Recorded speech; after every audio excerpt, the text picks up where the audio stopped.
Tonight, the Ministry of Education does not currently have any plans to resume studying academic school session in January. While students are allowed to wear sports clothes for uniform for the activities, all news about schooling will be there shortly. Also, Islamophobia and all acts of hatred and violence against people based on their religion or beliefs must be rejected, according to the PM. And Datuk Seri Dr. Wika Singh spoke out against a threat made against him after his remarks on the import of eggs from India in the Dewan Rakyat last month. Good evening and welcome to the first edition of Malaysia Tonight on CInfo and the very first of our newscast after years without it. I'm Muhd Zaki and it's great to be back here tonight. According to P. Khairuddin Ghazali, Director General of Education, the Ministry of Education does not have any plans to resume studying academic school session in January. Putrajaya decided to postpone the start of the academic year until March as a result of the COVID-19 pandemic and subsequent lockdowns that occurred starting in 2020. For 2023 to 2024 academic year, Kelantan, Terengganu, Kedah and Johor will begin classes on March 19, while the rest of the country will begin classes on March 20. According to Purnama, P. Khairuddin also declared that beginning with the 2023 to 2024 academic year, events held at schools that do not have big impact will be eliminated. For this academic year on, Teachers' Day celebrations will only take place in schools and on a national scale. P. Khairuddin gave schools the go-ahead to focus their first week of reopening lessons that can instill virtues like decorum, morality, and drive. In order to produce students who are intelligent and well-mannered, he said school administrations must make sure that the academic sessions are carried out in a happy, friendly, and safe environment. Meanwhile, when participating in uniform body-related curriculum activities at school, students are allowed to wear appropriate sports attire thanks to flexibility provided by the Ministry of Education. The decision, according to Minister Fadlina Sidek, aims to lessen the burden on parents who were unable to purchase uniform clothing before the school year began on March 20th. Fadlina also said the date was regular and there was no problem with time for preparation for the new school in response to parents' concerns about the delay in the announcement of the full accommodation school decision to be issued on Friday.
Islamophobia and all acts of hatred and violence against people based on their religion or beliefs must be rejected, according to the Prime Minister Datuk Seri Anwar Ibrahim. He stated that Malaysia was prepared to work cooperatively and collectively with the international community to accomplish this. Malaysia wholeheartedly joins the world community on commemorating the International Day to combat Islamophobia on March 15.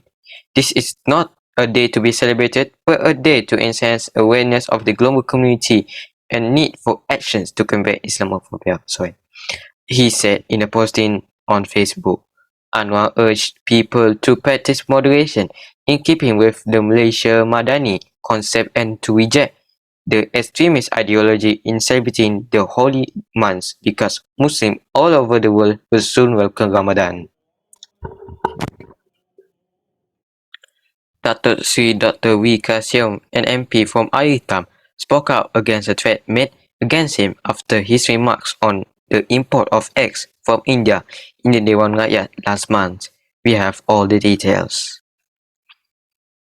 Look at this size, we can see the price of eggs from India is 50 cents smaller.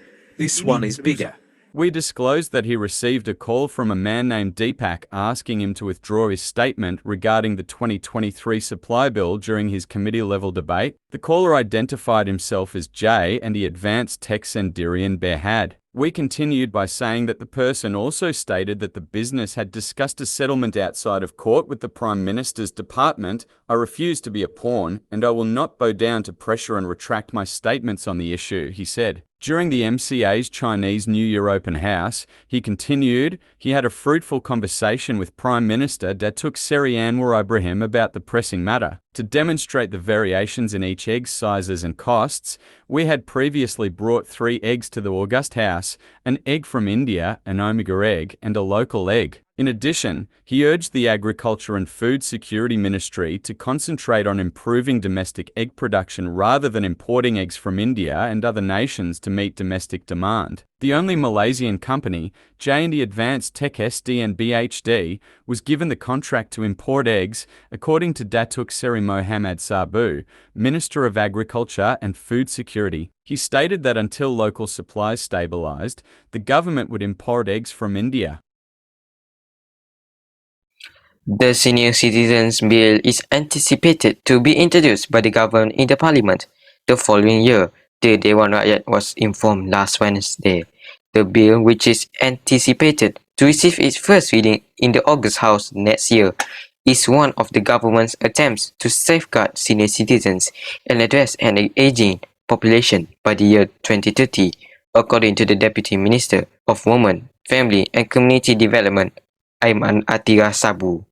When asked about the government's intention to introduce a law requiring a salary deduction from children who send their parents to elderly care facility, Muhammad Hansani Hamzan, a Pakatan Harapan MP from Hulu Rangan, said this in a response. She approved of Sani's suggestion to deduct money from children's salaries who could care for their parents but choose not to. She also stated that for kids who lack access to other resources, the ministry offers free services to Rumah Si Kenangan and Rumah Ihsan as part of the welfare department.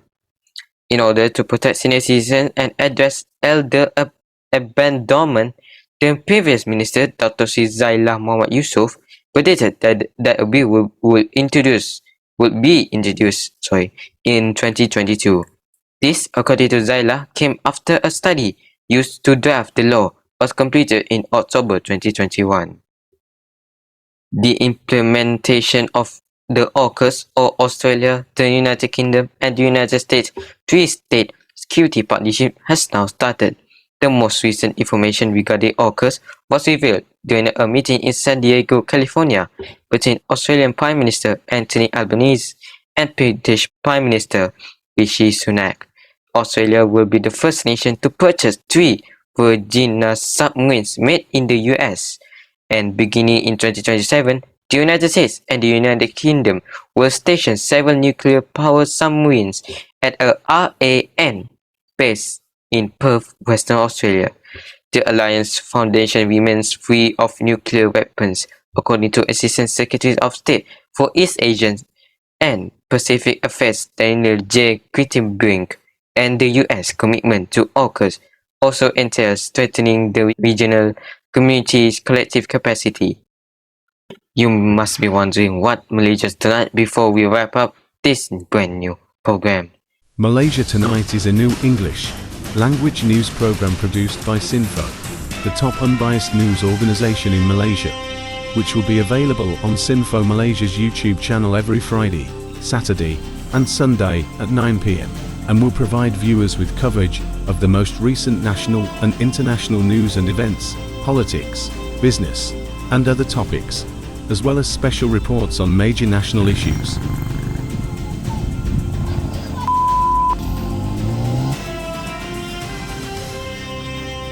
The show will be produced by a journalist who will work to ensure that viewers get the information they need to stay informed and make sound decisions. It will be announced via social media when the newscast is currently airing. As a news organization, we cover a wide range of topics, including politics and international affairs. However, we'd like to know what news you, our viewers, would like to see more of. Would you like to see more international and political news across all of our platforms? Comment below with your thoughts and let us know. Your feedback will help us tailor our news coverage to your interests and provide you with the news that you care about. We value your opinion and anticipate hearing from you. Now that is the very first and pilot Malaysia Tonight bulletin for this March of 2023. We appreciate your business and support. After the significant new bulletin comes out after a year, we anticipate providing you with a ton of more bulletins in 2023 and years to come. Next week, C Prime will also be back. But for now, I'm Muhd Zaki and everyone in the Johor studio. Goodbye.